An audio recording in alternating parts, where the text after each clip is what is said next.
alaikum musibam fulbe ko min kadi jaru jallo arane on hande kadi addangol on meeting ji anduda ko din president his excellency Adama Barrow woni wadde middi fama store ma yewtudugol e yimbe ben fi ndargol bantare leydi nin no yarata non e kanyum kadi ndargol cedele mabbe den hono o wallirta be musibe an jokke men no me adano meeting waddo Sankandi meeting waddo Sankandi non tawa hen Kiang East e Kiang West e Kiang Central ben fo hawtodiri wadi o meeting Sankandi den jokke men non annon ko fejjuno ka meeting hada mi do yetta non Samba Galajo Mbalo ha France mo anduda kanko tampiti Fulbe TV mi yejitani cameraman an on Ablaye Mbalo editor an on mi yejitani non driver on kadi mo anduda ko Mohamed Mbalo nene tarawale dari ha men hebi on oto ko tawata wawa men jindinde to on fo men ƴetta ɗum woni hoore mum Lady Sadio Mbalo Barrow fans club hara on jarama mi yetta non fans Fulbe TV ben fof ko jokkuɗon men kan jokke men de min adda non o biti wadɗo Sankande on jarama hara ko min musidɗon Kadijatu Diallo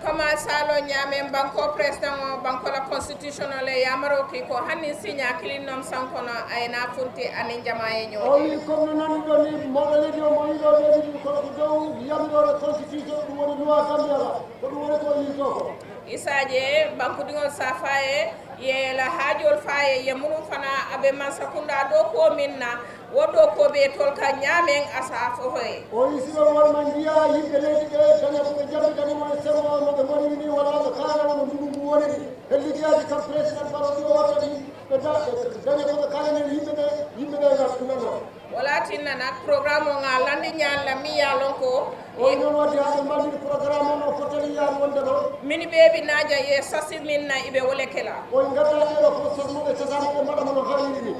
mini be dia mola karola ani mini be duwala karola ani mini be bismillah ro karola iman kele o wi kila be ngada ngada ko semo duwa do ha be ngada ngada ko semo duwa ko semo liggey do mo dida ko be nanda he dali wolo nyinti ko mobe mini e kumandi ise la kumo fonole asatara wato nyin mbese dia mo wato nyin kono ni on woni do ngada ngada be indi be sita ngari do kay haaji be do ayala waktu mato mo ko ni haaji dum ko yide nana dum haali ni isaje ni tenata lodro isalon ko nyantela kumo jendelale on wadi sitari o so ari ko dari mo so haali ko ko yimbe be jippina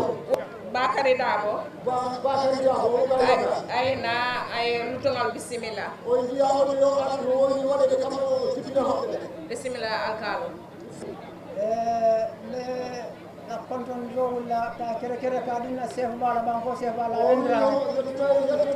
jaawol makko de do inde chef makko na do nyo chef on muno be o yi ko chef di makko kedi de tunde la konton do kere kere la mbadi lan do nyo alkalol la o mi o mo kadi tedi ni alkali di kedi di bay kam ko alkali ela rar banko muno be ka o to tunde ala dum ko la konton do fulan jambita na banko ko fun baka o mi o yotino de kadi do gari ma ko de jaati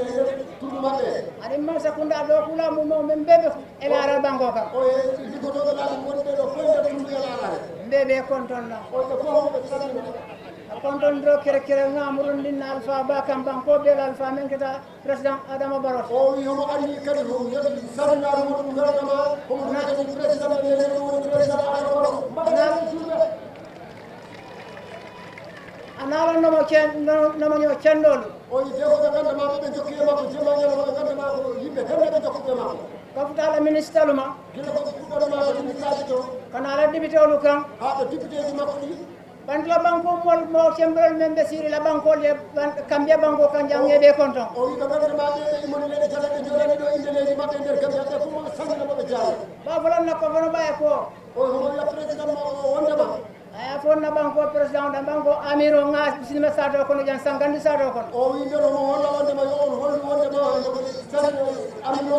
be mo jikki der sare Sankandi na kanyanda sato men kono o si taw mo hedi do sato mo wayo de yimu kian sabo be la bank banlati o ko be mo wala de ko kiya de tati gonde di barni laral bele dental o ko ngam ka de ala funde de ko assume kamala ngal be bismillah jam musika bu ke dindin ceba o yo don de ko mo ya bismillah do der sade na bani nyimma ba aben feñin bango kanjang o musila men mo do ma ko ni de bismillah mo do mo do e der men do e der sade rame kundan ko tiyan dingole mu tenda ba dingole o ni abdullah ko do ala ko tenda ba ko ay ko kende baage ni banko kanjay president Barrow mu taj o ni je mo andi mo nan ni president Barrow der mo ko do ala sembo bonni kabanko molu fasa o ni mo ni tutu do mo ko do mo der ko abdullah ko won men banko tiyan dingol be fasa o ni ya o wala kadi hoti be ko ba konton namba tentu lamba jeyla o mo ya ta mo jara mo do ala jaabi ala ko to ko nyimma kan o do be ta mo de ko wote ba fulay ni mbara o mo ya ko wote mo jara ya ma ba ya ko aussi fa nasi ada kambia banko kan to koy baji la fay ci ko ya jama bayen kan den na president bismillah sado kono do ko baro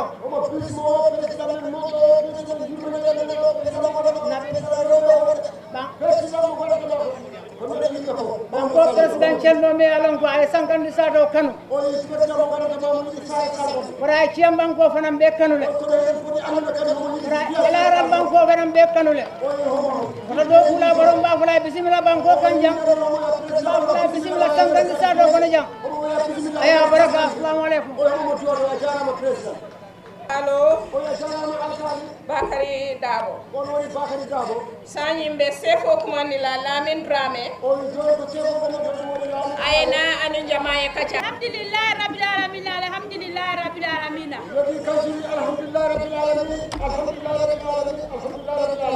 le ala tentula ko siña fula meti ave small be kontonna me ara be kontonna me president Barrow kontonna na nyanol be mbenna sefu woro be kontonna me Sankandi alkali almama be kontonna musuka furin je dindin je ba men be mane ma be ta jam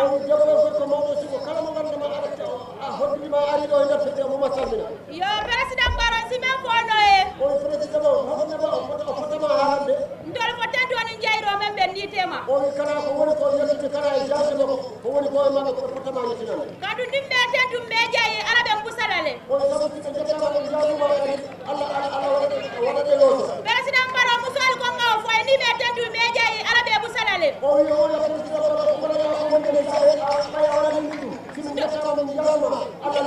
ndol nun doni saya mankiliya ngaje silo men do kunye ndol nun doni tingoy musoma sudo ni ko e moto nyinde bu ko moto soto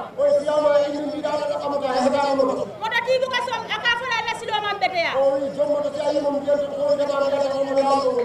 ni be wulere sa do to taran nani sudo le kawul par say wo be bur katale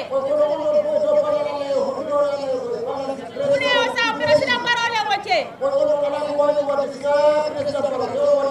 otam be tentula be jayida o pata je kurama nata musoli fele say alhamdulillah be karam bu jol be kan ibe karam bu wali jokan idi wala be karam bu soto ka nyama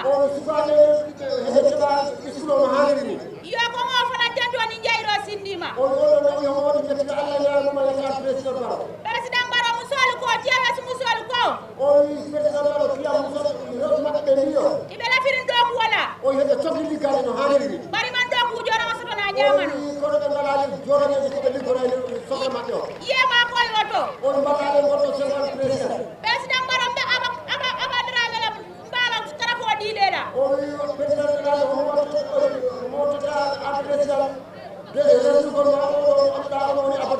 bakara fare ma bi bakara fere ma sama amaka abar darame i wasani banko kan janne ni wa bata je president Barrow benna ci am kon ko be ko donna ngate doni jayro sindima alhamdulillah te dobe ale president Barrow dol bi dol sewo da mala be ndabi wonna ci awes nanne ndana silora jube ba dindin ci ba musuka furin ci ngey del tara siloka iko be la furin da ni fa ngay futé manu ni wa bata je president Barrow sa de be ñakono to men jeta jola ci ji senkol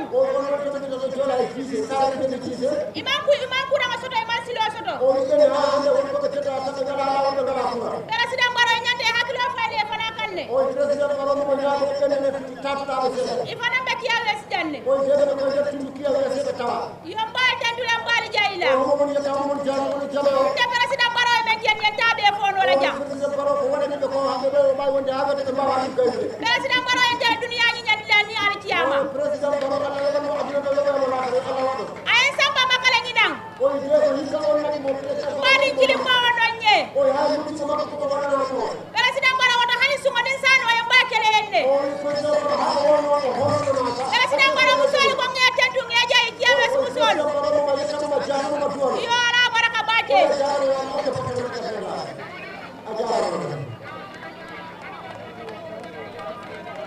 Lady Councilor Aissatou Dabo Abaraka. Yo mbe delegation o be kontonna mbe His Excellency President Adama Barrow kontonna yo nte nyanta membe fola sefo ya fole andu inata 5 minutes le dinna bari mbetala 10 minutes munati nanga ofo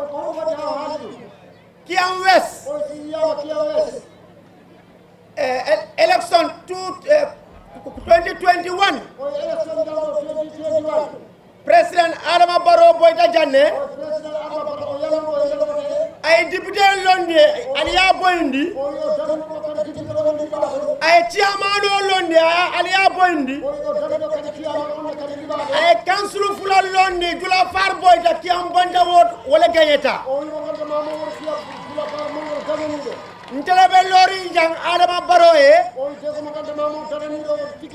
I am the winning candidate. Walakin now come jam la 10 minutes. Your Excellency Gakkengalama Mafuleko Abarka. Your Excellency Iman Kiam Kolu Jibe Kiam West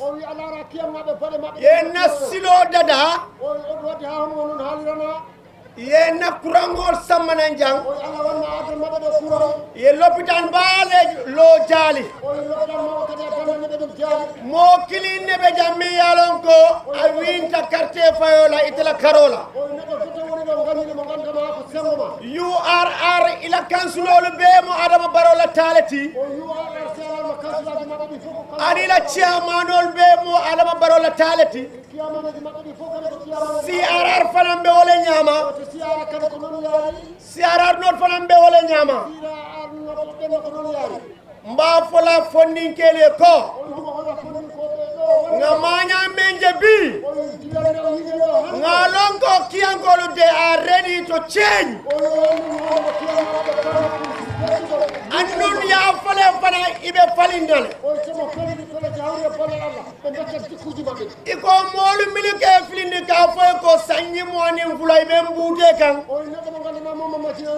sanyi moni fulay en sorong sanji mwani fula yen lipa wolu man agenda soto konko President Barrow mo andi no president Barrow lamu wole agenda soto mo woni ko agenda ala agenda nga jele o te on ne cekki dum ndi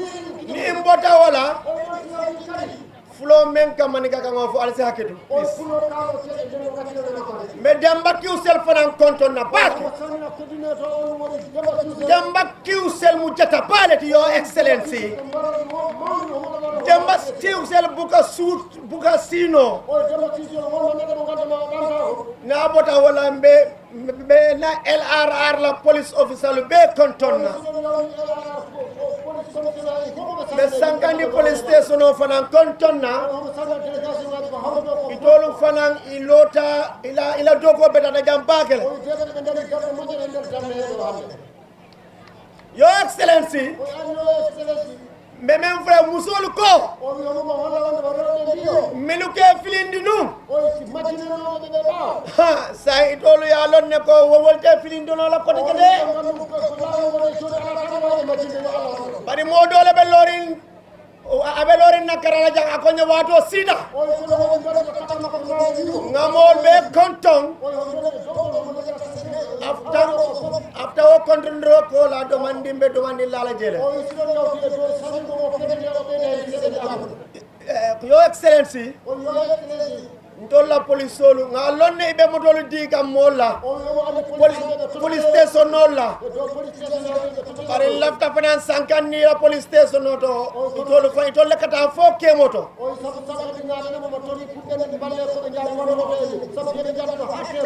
yo ne abota wala fana bela fana madina engela ila silo men ka bonanje kata jata ba fana ina inshallah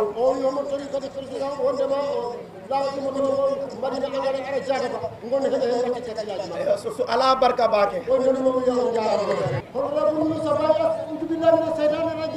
Bismillahirrahmanirrahim. Alhamdulillahi rabbil alamin. Alhamdulillahi rabbil alamin. Gogo. Ito salmina His Excellency President Adama Barrow. Yoko delegation mo ati mo. Salmina honorable ministers. Ito salmina sefo di bank Leysdi Leysdi fo. Sefo kiang East, kiang Central, kiang West. Brown salmina ito salmina honorable Lamin Cha. Ito salmina Demba Kiusel. Dia funding ko li kiang yitete di fop. Ito salmina kala ko hawi do fop. Ito salmina alkalu Leysdi tete fop. Biro salmina usage di fof biro yewi seeda hande noon biro welti ha kono biro yewi sika ko addi ko mbimi noon ko Leysdi tati kawri ɗo kiyang East, kiyang Central, kiyang West nden noon minen honorable aji ɗi fof ɗiɗo ponno tawe ko waɗi ko mbimi noon o wona political talk o ko constitutional requirement talk si tawno han ɓe mbaɗi constitution o respect pour national development heɓe ɗo ponno tawe sabu wona e politique gonɗen jiiɗa ko waɗi ko mbimi noon duuɓi capanɗe jeegom mbaɗo wawi duuɓi capanɗe jeegom walla gila first republic second republic min ɗi kiyangeji kemma ko ɗi meeɗa heɓ omo oɗo keɓɗen ɗum e laamu NPP laamu président Adama Barrow en ngalano gorɗe en meeɗa hoydu heɗen keɓa goɗɗe wonode e goɗɗe lopitaniji ko noon courant ko noon ndiyam ko noon yo gueɗe kewɗe hande alhamdulillahi rabbil alamin e dow barke Adama Barrow on ko jimi ko ɗo noon mboɗo ɗammini noon joni ɗi kiyang tati ɗi parma yo ceeñ won ɗo kay on lammim si Allah jaɓi Adama Barrow e mbawamo yobde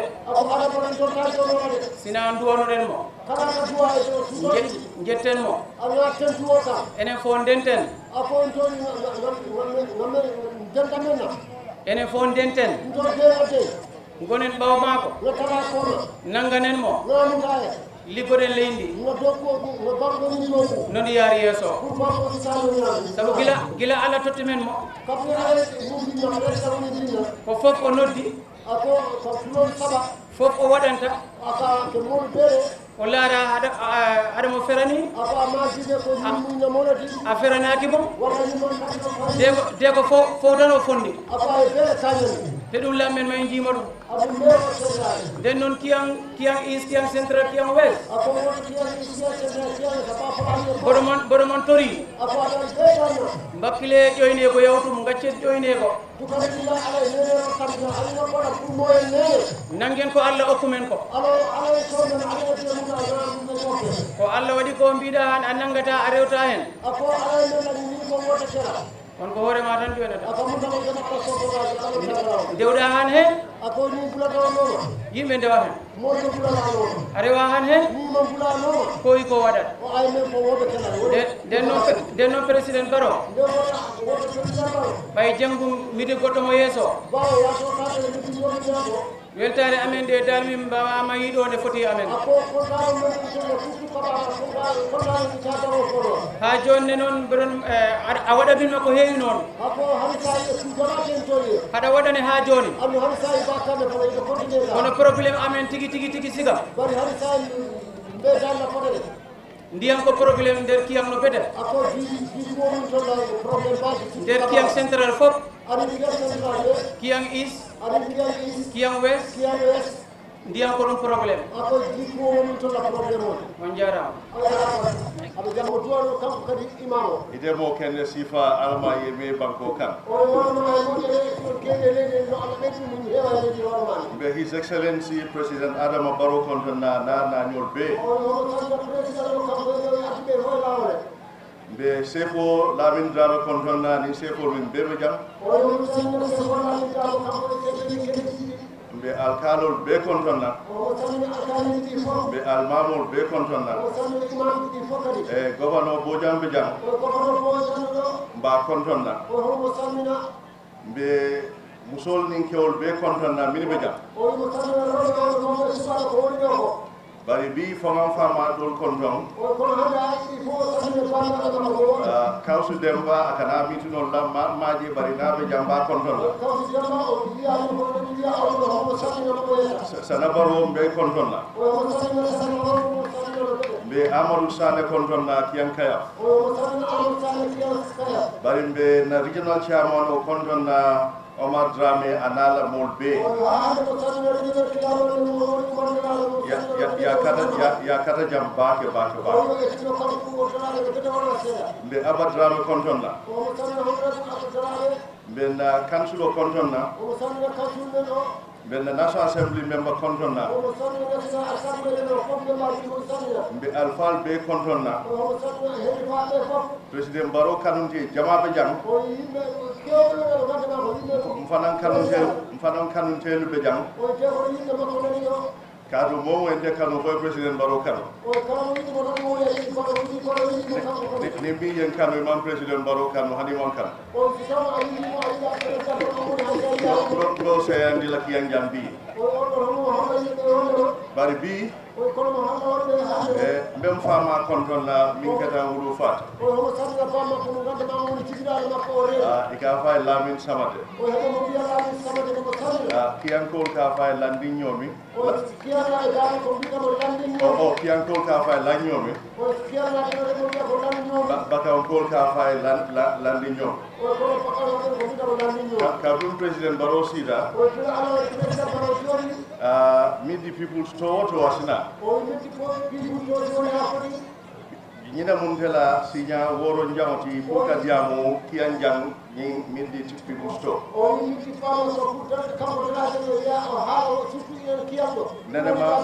nena mam fama kondong atola jang bi dalilo la sab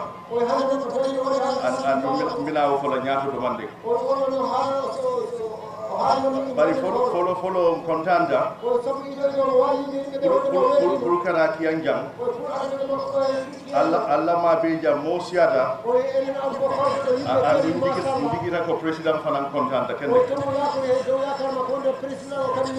ali kano yetan di president wala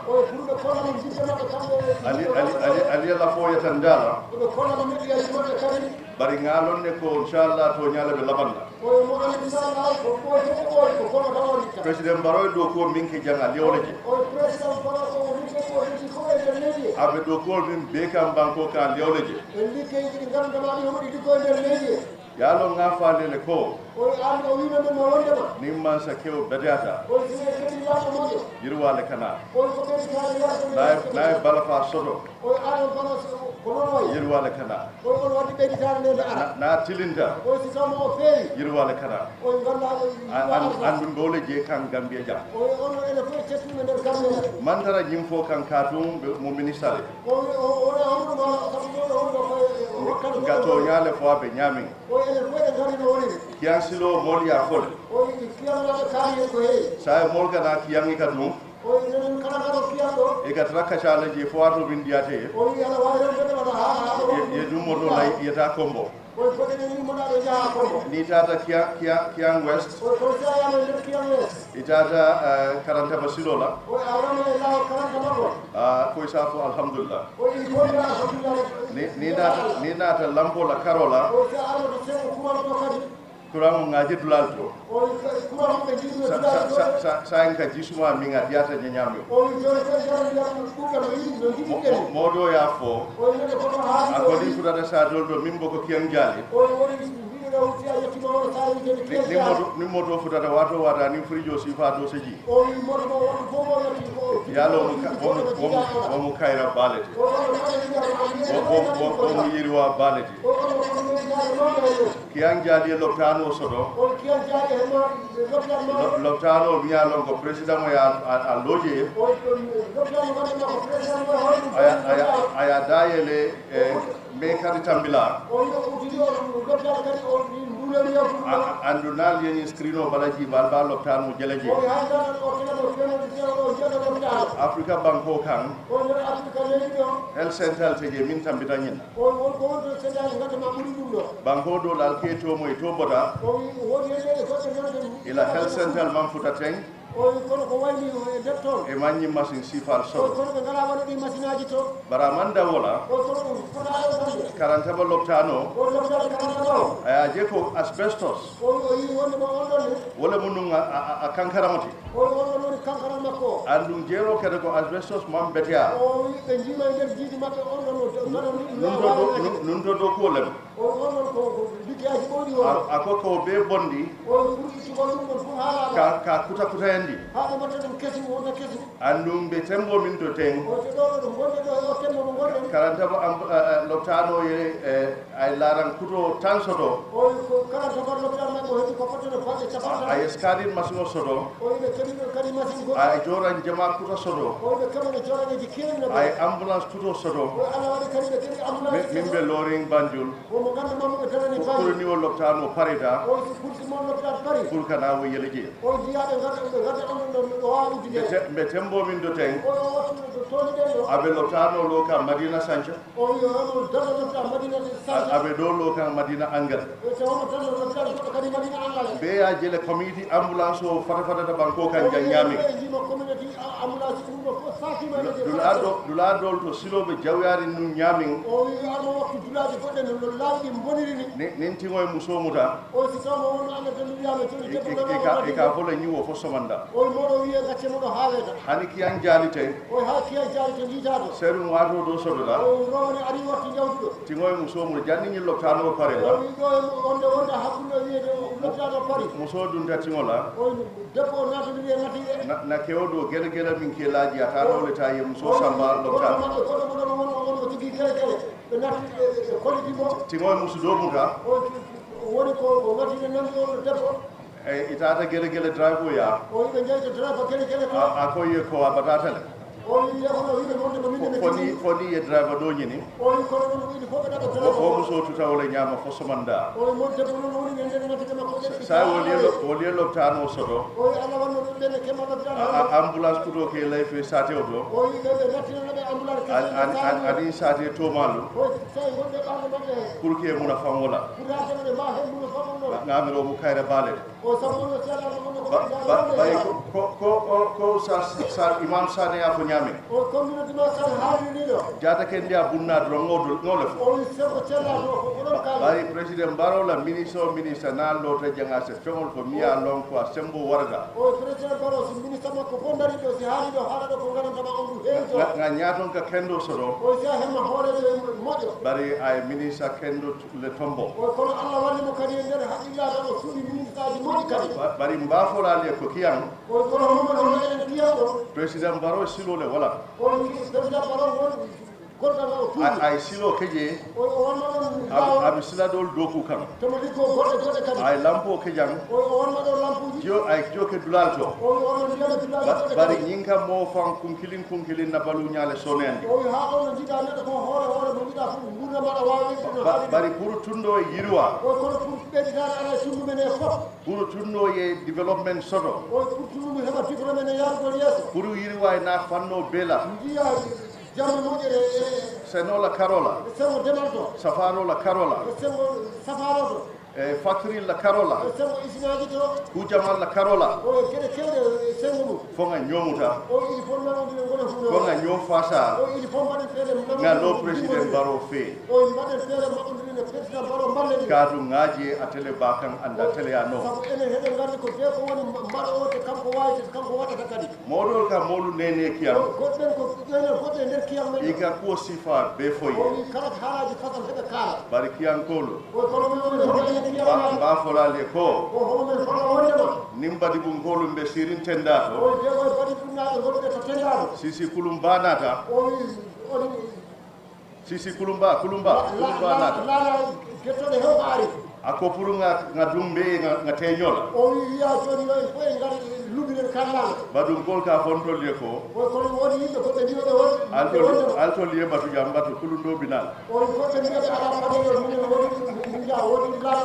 badum kol dum da sisi kulung lay tato karadol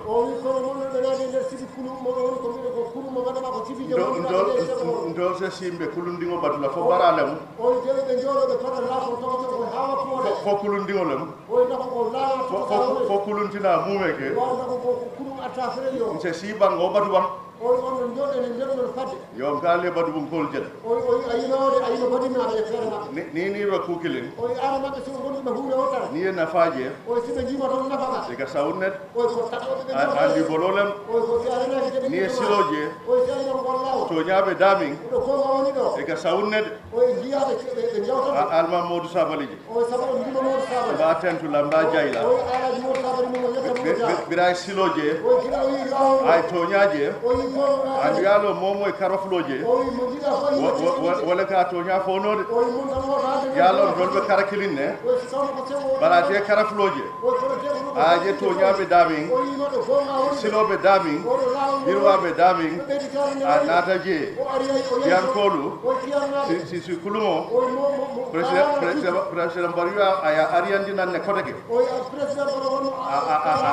alo kana song badum kol ye kutun na koteke bari nyimbe keno la ko nganyo fasa andi ami nyin kuma da bake biya ben solat mi tulu la koteke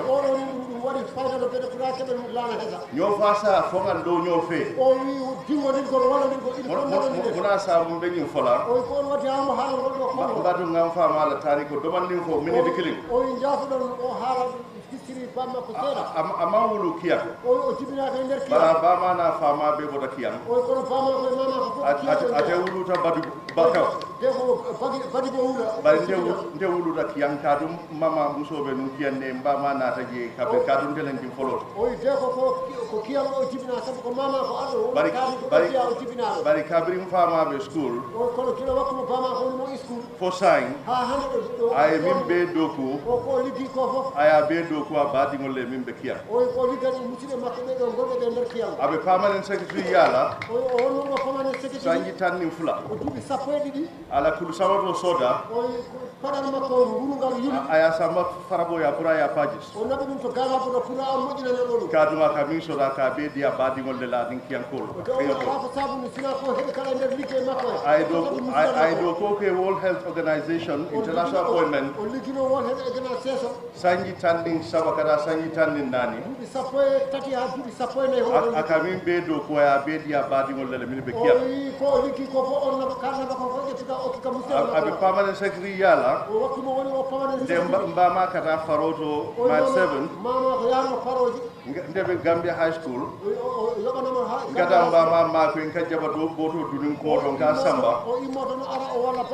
kada kamin be soda ka beedi kiyankol de la o baɗigol wite onno fof onne kala ko heɓanno ko ƴettanno han to tutta musidɓe makko ɓe nder hani sa ya retire o wi ha hande o waɗi ritade bara kamin soda nala allowance o muda o wi ha hande on alamasi si o heɓi ani nin tol ngadduman ndimbin diyala deɓe ɓiɓɓe ɓe koɓe tata hani sa aka ke enveloppe ol ko nala laram ka ya beedi ya baɗigol la min ɓe kiyam fof si o heɓani ko fettira kala kalata o nin tol nga korosi ko ay ngamin diyala bantale o nenno no anni wondema onon ko heɓanno ko hay sini fuuɓani woɗɗi ani nde ñanta cimenti boto ndigo min sanna ganna boys ko tan ndigol o o wi ha ko soɗo fotta ko sodde cimenti goto o darɗo ɗo woni sita diyala aya beta aya nata baɗigol ye min ɓe kiyam o wi onon fof hawden itano tata jibinaɗo makko on ƴettan ɗum feccan ma ko tan musidɗo mo goɗe ɓe kiya biya bal surprise la ko o wi neno homen hola wondema ani sa en ndeɓe sabatiri fama la korda ko non nateya nin mbama nin ɗomal nin na musol nin o digol kiyamnaɓe gandu haala te komo tabiti nder galle bana ko fine mama ka nene makka mira ala ko na bedroom o o wi homo bedroom makko na kan la koro min kono o wi lampe mo iɗi on ɗon heɓɓo ala fano o wi o yaajo makko o 2.5 meters o ko meter fula nin to o woni meɗan jiɗiɗi e feccere kara kirimo o sembo kara do meter fula ani centimeter tan woro ani lul o sembo on ko meɗan jiɗiɗi e centimétre capanɗe jeegom laran kilinne kuntarji o wi kino waɗi ɗum ɗon ha heeɗi anin na baso o wi ɗon Allah waɗi o heeɗi anin na wardrobe ndingo o wi debbo woodi e makko mbe ministre ala sanji lulu anin sabita sanji woro mbe sabatiri wole koron fa nin fama la ko o wi te ko ministre fina on wattu ha hande heeɗi duuɓi katuma aka min sota ka beedi ade baɗi ngol la kiyam o waɗi mo o yimo fama ko waɗi debbo mo mona sabu reñum fola bi o ko hon woni kule keda america o won ko waɗi america a keda tarikole te o won tarika mine a keti tarikoji o ko waɗi ha won tarika kiyan dindingol lu o sukaɓe kiyam e tolle maña jawya keje o ɓe watto dillere nde ganduma mi alon ka jawya warata o dillere nde ganduma ko ya ke kiyan dingoti binke tan tedi o ganduma ko ɓiɓe kiyam mbayɗo ni do lien neng yemba neng o goɗɗe ƴattimo tan jennimo tan battimo tan ƴatta do lugo o molu kono o woɓɓe mbi nder ɓen yimɓe mbaɗɓe ɗum mi ya lonko ɓe ganduɗa ɓe mfama ka karamu joyla bonlier badimo bamaɓe yoɓanonoɓe ley school wattu moɓe jangata do lugo molu kono o woni gonɓe nder ɓen yimɓe min ya lonko min ye kiika wumaña jawyake o yimɓe gandantama ɓen ko nelaɓe pour watko woni famaɓe ɗo ɓe ja famaɓe batarin jang o woɗi mo gandana mon bamu a bari musolu bita yayo ladula ɓe do karambu joñini o wi mon musidɗo makko debbo yiɗo to kene ɗe fof mini ke kiyala o wi ko heɓe kala si o tottama ñaaɓe won labbatala jang o wi ɓenɗon ɓe ɓe jiya guiɗe bari te ma koyla ɓe filindi kan doron o wi kono ɓenɗon fof ɓe mbaɗataɓe sina matinko ɓe o tan ɓe mbaɗi min fama yem mbaneng o wi kono mo gandanama mo ƴettimo kadi mi yem mbaneng min fama yem mbaneng continue o wi si tawi ɓenɗon jennimo nene faama mi yem mbaneng ate fano ngamoy ate a fama famo o wi baba koye hoore mum afama fana ya bama bayala korra kono min fana mi hokmo kilima mi yambane ngamo ya tenala ala adoma do identify le ye fa fam bute ya lo wo kay tabarakal bari wo lasil sifa ni mallafi wole dum kiyam wo manke kiyanyi nyaado tati kiyam mallafi banendi lalla ka fo kono ka dumati ni sambala nyaato mallafi nendir lalla kiyam ka dumati kiyan sambala nyaato yewol je dawoda aka dula tardendile do fana yenden afamaɓe ka fo kono jang na diyata ñe fana sen dingol kili yafama nen bari niman kilin biri yo nendiro kenna mo kende jama wulta hani to fawla ka fo kono modol yaji koy daji kon tan yaleke duniya molu en téléphone yen konton ibe duwala nye ibe ku kendolu fola ni president Barrow la mansa kundala ko bari ngay mi yetandi katum president Barrow nga jiko leje ntel isen kulu nyaawo nya suo kono ninga nyaton ko soto miya lompa sangarata ni miya kala ya ke lawoto wallahi bebe ken hol nyam den dum america be dula je kadu mansilela hani mi en tol jibe mansilela se kukela min se jawya bari na nyaton ko beteata normalankol ka beteal ni ñaaton ko man betea no malankol bi ka betea udum bari malla ko lasilo le dum kiyan be molu danila nga hasidiya tuje hasidiya ka mon nasindile aka dimbaya nasindile aka kabilo nasindile aka sateo nasindile alunga nyomuta nga nyo fasa kiyan sa ale ministre kilinne soto bari do lu fanka duwa fanga yo ministre bay bari ba folale hani o ministre bay o place o fonal tol fota la ka dal tol do soto bari mbem folale ko bari hani president Barrow ye mbay bi bile mba fasa la ka tambi kunu andu mba fasa la nyami wala be dangerous la kadu obata lamfurita place dunu tek kumoto min diata nyem dole fola andu opposition o modo lu beje nimbe ministère la wala fisat kadu nimantara ministère ya lambe min fola mbe min kele ki jobe bolankan kadu obata la sai control teje bari mbali dani la kiyankolu alunga kafu nyoma nin kafuta nyoma nga nanga proposal ol soto nga ferolu nati sako kiyan funding kelu ikalu nenele funding ke ya kabo sanji muam kada sanji tannani ni lulu wala nyini ndiri wato ti ni nyini ndiri wato min saltol makoy no man sa min saltol makoy pour ali kafo nyama wo kan ali fennyini ali fensoro bankoy ika falto yo man betia gudu altol be time alla time wo be wesla wo man sa dum be jande katu alma bo wati lom al sita fali koto femman soto alunda nga kafu president Barrow kan nga kunkolu doku nga factory soto jang hani mono factory on sa soto jang mono nse liyo factory soto jang kiyam west national park jibe na famin be je nin kafuta president baroma kafuta la ministre la ndefon se tambi kiyam fondin kelu nyaato ngada president baro ya ngatiyan develop barate develop no la nalu manna yini mini kala kalu nene de fenkelali te dafa so la jang benyim be fuin foka manke politiko di pour kiyan na jiri walam ndele be mansakunda nimmanto nya fono ndela lo mimbe kede be mansakunda be nyami nga fero lu minje mansakunda fo nga falie nga kafunyoma nga banko doku yan fondin kelu alla nga kafunyoma nga joint president barola nga kiyan doku yimolu kal nene mi salmini His Excellency President Barrow kawani Secretary General Party Leader NPP candidate 2026 mi salmini ministre ɓe ardi ɓe kono ma mi salmin Dr Ahmed Lamin Samate mo ganduɗa ko cabinet ministre te ko ɓiɗɗo kiyanɗo mi salmini gouverneur Ousmane Bodian kono mi salmini gouverneur Sid Lamin Ba hay woni o ala ɗo Deputy Governor Honorable Kamara o salminama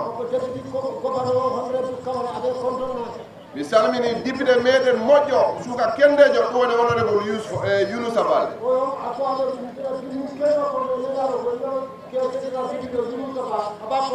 Honorable Younusa ko daraniɗo haaju kiyannaɓe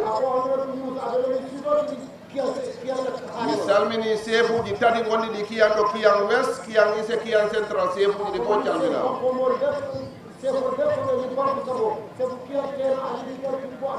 Regional Chairman NPP Omar Drame o salminama kanko e team makko NPP National Executive ɓe arde President Barrow mi salmini ɓe fof NPP National Executive ɓe arde President Barrow mi salmini ɓe mi salmini Pabubu mo Sibido mi salmini Mama Pate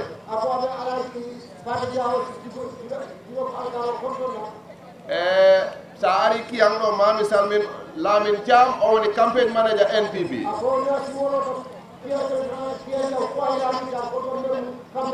ma mi salmin Abadrame mo ganduɗa ko guiɗo His Excellency President Barrow te ko dariɗo fi politique NPP kiyanɗo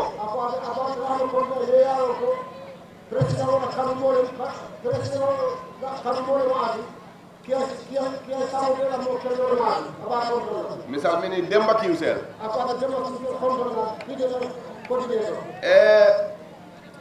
si jengano aɓede gajade ɗe juudanno kono ko darni kam ɗo hande ko ɗum woni mi salmina His Excellency e inde remoɓe Gambia ɓe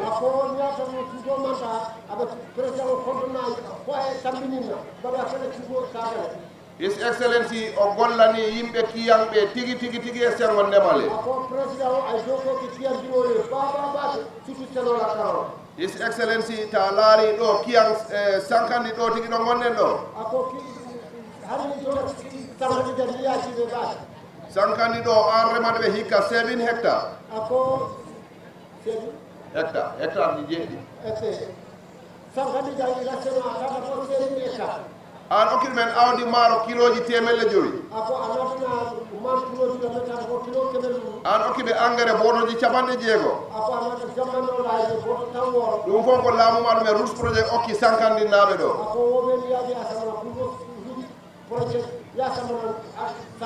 no way noon mbaɗɗa kiyan jeeñer an okki ɗumen awdi maaro he an okki ɗumen engrais te ko an remani ɗumen paraji mumen ɗi hectare ji capantati e nayyi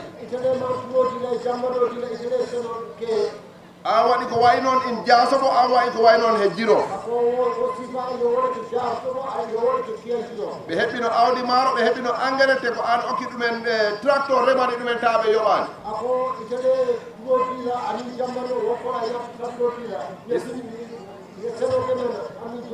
His Excellency Kayaf Kolior Fow ko ɗum ni waɗa toon Tankular he Mandina he Nema he Tabanani ko ɗum waɗa toon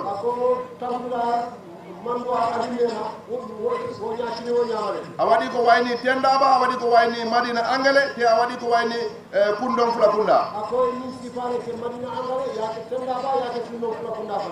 Dumbuto weyi ko wayi noon Karantaba heɓi ko wayi noon Kiya Njali heɓi ko wayi noon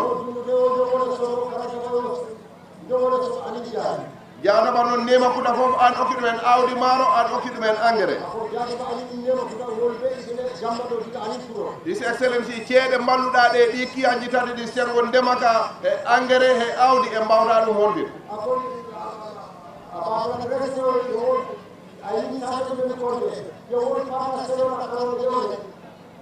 His Excellency ndu tunduɗo ko remoɓe e gaɗinaji na heewi ɗo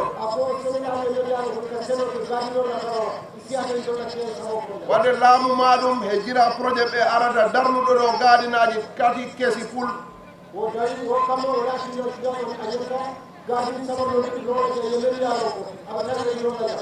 kiyan jifaron ko fotɓe heɓ gaɗin keso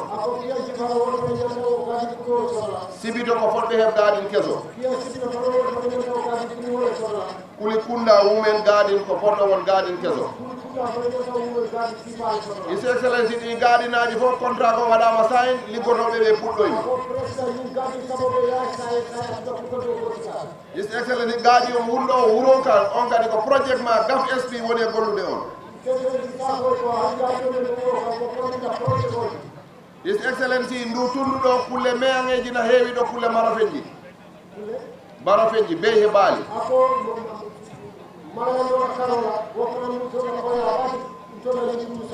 wonde dulaɓe Sankandi ɗo e Kiya Jeñere Sara Sadio ɓe fof mbaɗanama dulaɗo ɓe keɓata huuɗo pour ɓe ñammina baali moyen e bey moyen e nayi mumen Sankandi Dia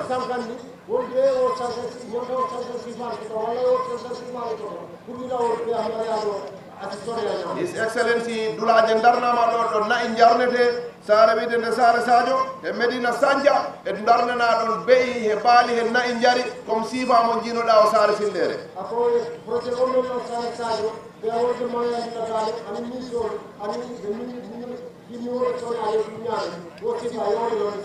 His Excellency Martin Grant mo mbaɗɗa ɗo joni mi sikku yimɓe fo yi ɗum kono ta laari rewru April nde ɗo hitande ɗo lewru April ndu nde hitande ɗo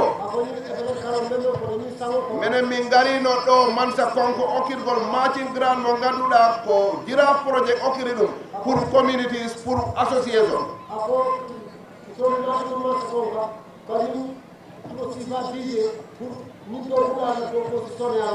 His Excellency groupe gonɗo Kiya Kayaf mbiɗeɗo Kayaf Kamari Kafo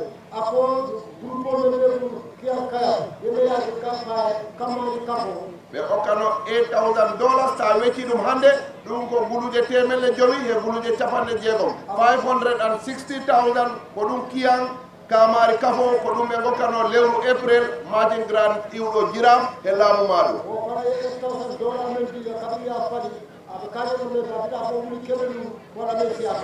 Kulikunda Kafo maɓɓe ɗum Women's Kafo Kulikunda o ɓe okkano ko yata dollar guluje sappo e ɗiɗi on Martin Grant a wecci ɗum hande ɓe kebno $850,000 ndiɗo jawdi fof koye laamu His Excellency Barrow iwi he ɓeɓe min gollita ɓe jira projet he wolbani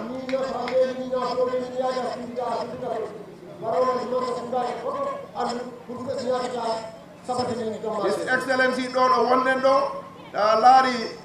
jira projet ko ɓe darna e cold storage facility Kiyankuynala mo ganduɗa capacity makko ko 18 tons on te fof ko solar panel doginta ɗum on project o almost o gasat ɗo e lebbi tati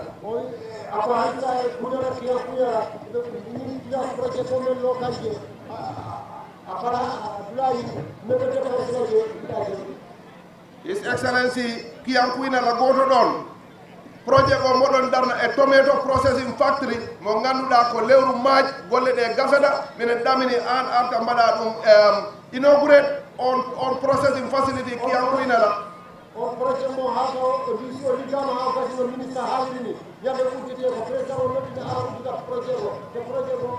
ko projet kewnotoɗe His Excellency on tomato processing factory omo heɓi capacity mo annduɗa o yaa 2000 tons every day pour kala ko rema tamate elarar ɗo no ɗon wawi waɗe process kuynala wona tomato paste te ndu suudu he machine aɗi fof no foti gas March 2025 o ndunɗon kala ko ligga nattinama e netto ɗum wawi on ha waktuji juuɗi tawa onon ala ko yettoto wayno His Excellency sa yeehi Julafar he Manduwar ɗo onion processing factory mboɗon darne mo ganduɗa ko rules projet ke laamu ma ɗum darnata ɗum dépense o ko 8 million dalasi on so pari o wawat moƴƴin tuume ɗe ganduɗa ɗe mbawi wonde lebbi jeegotaɗe jakkaki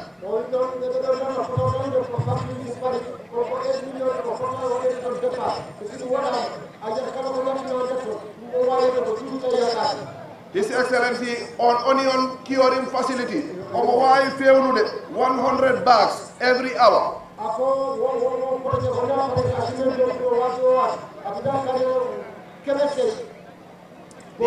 ɗeɗo golle fof ɗe puɗɗama ɗe waɗe kiyan ɗo Julafar he Kuynala he environnement no ɗum ɗon fof His Excellency ko waɗani ɗum ko wallugol oɗon remoɓe goɓe ɓe elarar fof yakkade nde tuume mon ɗe ma yakkade ɗe mentude ɗe mboɗon ɗe def pour ɗum yo arit ko wodula men ñanta do bula na do buga ni yaaji ado kala ɗum kam sénégal maako isaje no men sene ci ñaawo ka ma wosifa yimɓe Kiyang West Kiyang East Central min calmini on ko jaɓɓi ɗon ko président jaɓɓango ngo weyɗi woto Kiyang West Kiyang Central Kiyang East golle ɗe His Excellency waɗani ɗe remoɓe ɓe si en puɗɗima ɗumen ɗo hontu nde ɗo hitande tan ko haala ko ɗo fof ko golle ɗe président Barrow waɗi ɗe in 2024 wona hay ko waɗa duuɓi ɓaawo bo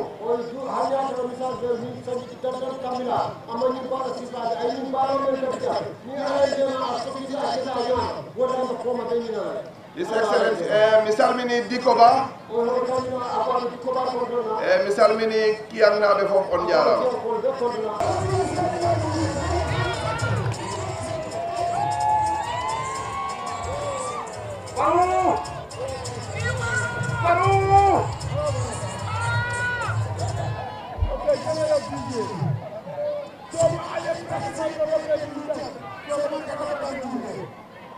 Alhamdulillahi Rabbil Alamin. Alhamdulillahi Rabbil Alamin. Alhamdulillahi Rabbil Alamin.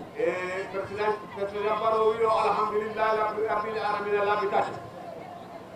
Anti amin be sef la time wala jam be diam sutu ninne fola jam. Wiyo ko leɓɓungu hewɗa ɗo ko leɓɓu seeɗa tan o haalata ɗo bari janni wo mbe gouverneur kontonna wiyo hakkunde o haalta on mo salmina gouverneur mbe député ol kontonna mo salmina député ɓe mbe satew alkalo ani alkalol mil maɓeɗo jam ɓe konton mo salmina saare alkali saare o alkaliji kawɗiɗo ɗi fof mbe sefol kontonna ɓel bijam o wiyo mo salmina sefo anin satew alfal be o wiyo kelifaɓe saare ɓe fof mo ɓe salmina anin fen maɓe ta ñimmitimoto jang o wiyo kala gonɗo ɗo kala ɓawɗo are o meeting ɗo hannde mbe ɓe kontonna o wiyo mo salminaɓe fof le regional chairman o kontonna anala committil be mbe ɓe kontonna salmina regional chairman o kamɓe committee makko o fof nañol na ministal o wiyo kamɓe ministal ni masakunda do fulal nterol ni mbadiŋol mbebe konton ngontanta baake kamuru nan kiyan koten bari mamira mbe kuma fono la jam mol man kumo men fo mol ye kumo bele fo ye kumo bele ba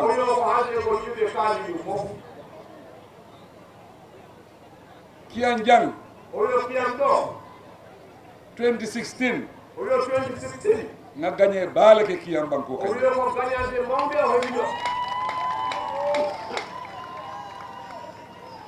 Oto elarare doku baale ke 2016. Ndebul President Barrow, o yo kam président Barrow mbugala fi mola julo e tunna o yo jaɓata ñamande hen ɗo dande makko woto o julo men ɓe noon kamin 2016 o yo nden julo ɗe ñamande wonde dande mum e kam nga provision men ndi mbe man sañininna wato men o yo wakkumo ɗaɓata o laamu ngu wala ya kendi mbe wala timmandi kan wala ya kendi ngañin do ko wolbe ke kiyam o wiyo ko ɗum mo faala timminde pour no wondema ligge moto nden mbiya ko ɗum mo faala timminde ko haalano ko yimɓeɓe yaalon foroya mo kamolti o wiyo forode ko konngol woto wo foroya lafta wala timmandi la min kiyantene jom foroyaji ko ɗon faala timmi ale jiyo soto ale courant soto ale silo soto ale studio soto ale loptano soto ale ministère soto ale directeur soto ale ambassadeur soto o wiye keɓi ndiyam e keɓi laabi e keɓi lomtali e keɓi ministère e keɓi fof fof ala ko woni kon keɓani kiyan e keɓi fof ale ñimɓe soto o yo ɗum fof e keɓi wawi wala kendi ŋaaje bi daniro man siya jang o wiyo ko ɗum waɗi ko jilio jooɗino toragol heewani ni e dow kuoke yewuran ye dow kuoke sama kono fo sama banta o wiyo sa jo a ɗumima a liggima haadi ɗum ko simti nin traito siida tere yoni wallahi ɓe contant lal walla a lettoto woto wo dow kuwol men keta bi wo traito le siida bi o wiyo hande ɗin liggaji battiɗi hande ko hantere maɓɓe e foti ndundamoto ko ɗon dara fo kiyan jaali o wiyo o joni e mote o yeeya kiyan jaali ndata jen tournede fo jaali fon tourneten na loptan ko to daala o wiyo o tourni ha ɓeɓe kiyan dulaji kewɗe hakkilo ye miranna miro jamfata baake baake baake baake baake o waɗi e makko yara fan duniya be mo développement ne o wiyo lekede aduna o fof ko ɓeydade woni hen yara fan ni man silo soto ibuka ñaato soto no walla o wiyo sa heɓani lawol a wawa hedde yeeso o yen sewo baake baake baake wono beta beta bar information kili lafta o fola mool ye o wiyo kono kibaru goto wi haalade yimɓeɓe na community ambulance on o wiyo comité ambulance o yiɗi si mool ɓe si informe ñinna ko ngela système o change le o wiyo noko wondema o holla yimɓeɓe o wayli gueɗe muyede sa ngaadi compagnie le la o wiyo heɗa ko compagnie o kaɗo wo compagnie le ɓa maintenance la wo compagnie le ɓe essence o kela je wo compagnie le ɓa contrôle la ayo wiyo heɗal in ambulance e joni ko compagnie o tambi kamen tambi agency mumen fof ika fo le riders for help go ngaajele mool ka bata da soto a kokono compagnie bine o riders for help hoya ko ɓen tambi affaire o bari sayi ngaaduno ɓe boal kunto sayi mansa kundo a yata a di compagnie la wole martala o wiye hegal ambulance e jiɗi enen ko hay wuude mbatta hen ega ko fof ko compagnie o tambi e sadio ko se kuwol dol soniyande al bulo kono o wiyo ayiya kadi dede ko woni ko e juuɗe men usto wayde ngaajele ko community ambulance ñing o wiyo sa daari e ambulance e jiɗi ay nafa baale soto ali o wiyo ko nafaade mawɗe wonani en bari naata essence o boka soto je o wiyo taani essence e ɓotako hon foni membe kurande wala kana kodo bondi ka essence o kije ko pawaɗo ko sode ana waɗa essence nga juube ko fo ade continuer la wonya won andi ɗum ka ɗum wona yaa jawo wala yakendi nga faling o wiyo ko woɗa o weñiti bari aliyendani o o wiyo te tari woni o almandani o te torasini o ndena rabbanko do ko wala mballa do ko kelala inshallah ale carte fayñe alma fayñe do ko min laarinde kunda mbe o timmandilal o wiyo kam ko ni ɗum ko wonaki ɗumen ligge makko ko ani ko timminatu woton deɗa folale ka fo ko alna kafunna o wiyo kam alamo o wiyata artawga nde laftan na do ko wolle diyamo ale kam ko ballan tan ligge makko yayeso wari ngamira momo duniya kono ilafta nafa Allah o wiyo ene fof ko aduna e ko tumtuna ko yagol yeeso woto ni o nafa naate ede fawle jaajuɓe la mune moyla nafaata o wiyo so on nafa so on nafa si ali ala ale gon nafa maka bara lammitimo ñin contante molla funtola o wiyo yimɓeɗe puntini o rendima inata ñamen sewota baake baake baake baake woto mbal tentula baake mbal jeyla kumaten mbulum ɓe men fola jam mbe laahidole bambandinal naal tema ɗon ka ñita Allah ka foko hani sayin ɓe continue dow ko wolla dow kol mi alo isantel nafa isintel fanan nafa tanni fuloɓe mo wolti alinga kamɓe ngake kukilomoti nin kamɓe nda keɗa kukilomoti ndel ɓeysina dow koke dow ko nawa ɓentel ɓe nafa bare nakkoto keɓu jang Lamin Samate onon docteur Samate famadi nin naata waati o waati ja anala keɓaya ɓe fayena jang omo buuña baalatin contante walla mba tentula baake mba falale ko assalamu aleykum wa rahmatullah